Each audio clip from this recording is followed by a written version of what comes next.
Olá, para quem não me conhece, eu sou Bruna Geiman, formada em História da Arte pela UFRJ, e junto com a Bela criamos um projeto, Se Apaixone pela Arte.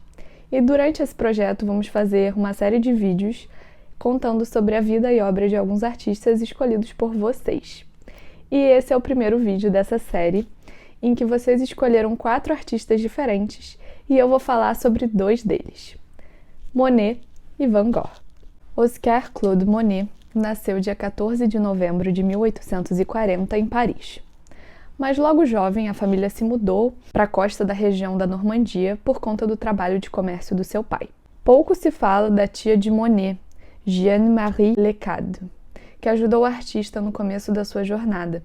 Em 1855, seus pais logo o enviam para uma escola de desenho de Jacques-François Orchard, época em que ele conhece, apenas com 17 anos, o artista Eugène Boudin, um grande paisagista, que leva Monet aos cartões postais de Paris para desenvolver pinturas a óleo no que chamamos de plein air, que é justamente essa técnica de pintar ao ar livre, uma prática recorrente entre os impressionistas, que tinham curiosidade justamente na impressão que as variações luminosas causam no nosso olhar, na nossa retina.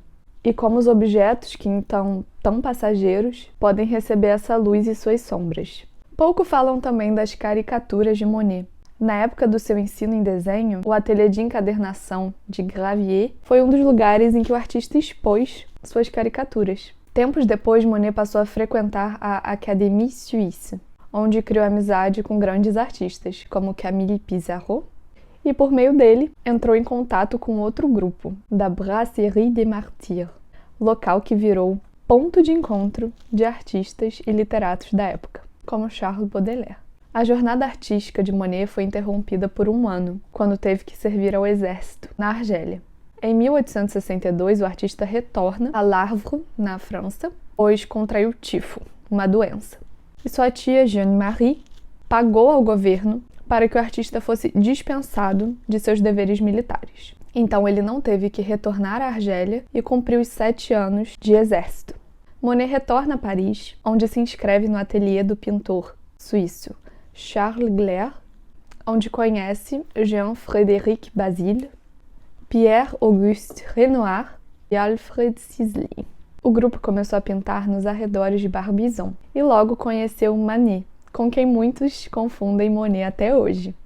O quadro Almoço na Relva, de Edouard Manet, foi exposto no Salon des Refusés, ou Salão dos Recusados, em 1863, em que diversos artistas, negados pelo Salão Oficial de Paris, expuseram suas obras, como Pissarro, Cézanne e Courbet. A obra mais comentada por vocês no Instagram foi Lírios d'Água ou Ninféias, que na realidade é uma série de obras desenvolvidas pelo artista no seu jardim Giverny, onde passou a fase final da vida. Nesse jardim, ele cultivava diversas espécies de plantas e flores com a ajuda de um jardineiro japonês, com quem também desenvolveu uma ponte no estilo japonês, por debaixo da qual havia um grande tanque de ninféias. E esse tanque logo virou motivo de diversas telas suas, que hoje estão expostas no Museu de l'Orangerie, na França. Vou comentar um pouco sobre essa tela em específico, que foi um pedido especial da minha prima Júlia e que eu achei muito boa escolha. Isso porque os elementos naturais que aparecem nesse movimento vertical do quadro são como cortinas que estão sendo abertas a um grande espetáculo, que é justamente a natureza do Jardim de Monet. Os elementos fazem parte dessa grande cenografia que se abre dentro do tanque de ninféias, como um grande espetáculo ao olhar. Essa obra se coloca no momento de produção do artista, em que os reflexos do impressionismo jogam já com uma abstração da própria natureza, por meio da luz. Então as relvas que o pintor coloca podem tanto ser impressões do nosso reflexo ao ver a água, como também podem representar um ritmo próprio de construção dessa natureza, que rodeia os lírios d'água. E como tudo que acontece no impressionismo, nossos olhos são esses elementos que nos convidam a dançar nos ritmos da natureza e dela tirar nossas próprias impressões. Se você quer saber mais sobre o impressionismo e seus artistas, eu recomendo muito o documentário da BBC, chamado The Impressionists, que está disponível no YouTube. O segundo artista mais votado da enquete que eu vou falar sobre é Vincent van Gogh. Um artista cheio de polêmicas, temperamento difícil e várias teorias da conspiração sobre a sua vida. Normalmente sua obra é lida como pós-impressionismo. O artista nasceu nos Países Baixos, dia 30 de março de 1853, e seu desenvolvimento artístico contou muito com a ajuda financeira e afetiva do seu irmão Theo, com quem trocava cartas incessantemente ao longo da vida. Assim como Monet contou com a sua tia na iniciação artística do seu trabalho, Vincent aprendeu com seu tio Anton Mauve. Van Gogh saiu de casa em 1881, mas retornou em 1883, trabalhando em um pequeno estúdio no fundo da casa, na cidade de Neuenen. Ele e Theo fizeram um acordo de que Van Gogh produziria as obras e o irmão venderia no mercado de arte parisiense. Contudo, na época, a obra do artista não era tão colorida como vemos hoje, e contava com grandes tons de preto e branco e não fez tanto sucesso como era esperado. Após a morte do pai de Vincent, em 1885, ele deixa a casa e sua família e volta a pintar em um estúdio, onde começa a desenvolver a célebre tela Os Comedores de Batata. A meu ver, essa é uma tela que lembra muito o trabalho de Honoré Daumier, principalmente na tela O Vagão da Terceira Classe, que é uma das pinturas de Daumier, conhecido como um dos maiores litografistas da história da França, que revela esse olhar para aqueles que passam despercebidos pelas classes dominantes. Mais do que isso, o que chama a atenção no quadro de Daumier, que também vemos em Os Comedores de Batata, de Van Gogh, é essa dureza nas expressões e a escolha por colocar em um jogo tão imponente de luz uma figura central, que é idosa, que representa o desgaste da idade nas suas expressões. Ao contrário de Van Gogh, que joga com alguns personagens em volta da mesa, Daumier coloca como figura central essa idosa, esse olhar vago, com um choque de luz tão grande que parece a Virgem Maria com seu manto. Esse grande cânone. Não é raro que os pintores também tivessem essa romantização das classes trabalhadoras. No quadro de Van Gogh, Os Comedores de Batata, em que os personagens se apresentam na sombra, não só na sombra da mesa de uma iluminação difícil, de um contexto de pobreza, mas também na sombra da sociedade. A estadia de Van Gogh na região chegava ao fim, pois logo o artista se muda a Paris, onde estudou no estúdio de Fernand Cormon.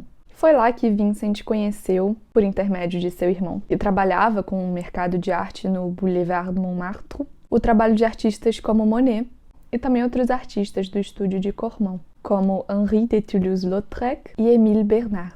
Essas novas influências abriram os olhos do artista para o uso da cor, da experimentação com esses jogos de iluminação mais cromáticos, o que fez com que ele deixasse um pouco de lado a monocromia que usava nos trabalhos anteriores. Os temas também foram se modificando com esse contato com a vida parisiense, dando lugar a cafés, bares. Essa vida em Paris não só tomou forma nas escolhas de temática do artista, como também nas influências que chegavam com a comercialização de xilogravuras orientais. Isso fez com que Theo e Van Gogh começassem a colecionar xilogravuras japonesas, que, é claro, tiveram grande influência em sua obra. Depois de um tempo em Paris, o artista se muda ao sul da França, em 1888, onde se dedicou ainda mais a essas paisagens com influência das xilogravuras que tanto colecionava. Mesmo trabalhando arduamente em suas composições, o período que viveu em Arles, no sul da França, foi extremamente conturbado na vida do artista. Foi justamente na época em que viveu brevemente com o pintor Paul Gauguin, com quem se desentendeu até chegar no ponto de ameaçá-lo com uma lâmina, com a qual cortou a orelha logo depois, e embrulhou em um jornal, entregando a uma prostituta da região. Ele foi internado e só saiu do hospital em 1889. Mas em maio do mesmo ano se admitiu em um hospital psiquiátrico, voluntariamente, em Saint-Rémy, onde passou um ano. Embora internado, não deixou de pintar, mesmo com alguns relapsos, como quando comeu sua tinta a óleo, e foi proibido de trabalhar por um tempo. Em 1890, 6 trabalhos de Van Gogh foram expostos em Bruxelas, com um coletivo de artistas belgas chamados Les 20, os 20. Também teve 10 trabalhos inclusos no Salon des Indépendants, em Paris, em março de 1890, onde obteve reconhecimento positivo. Depois de deixar o hospital psiquiátrico em maio de 1890, Vincent passou a viver em Auvers-sur-Oise. Mas sua doença e preocupações financeiras o levaram ao suicídio em um campo de trigo, dia 27 de julho de 1890. Se você ama Van Gogh e sua obra, eu recomendo muito que leia esse livro, Cartas a Theo, que mostra justamente as cartas trocadas entre Van Gogh e seu irmão Theo.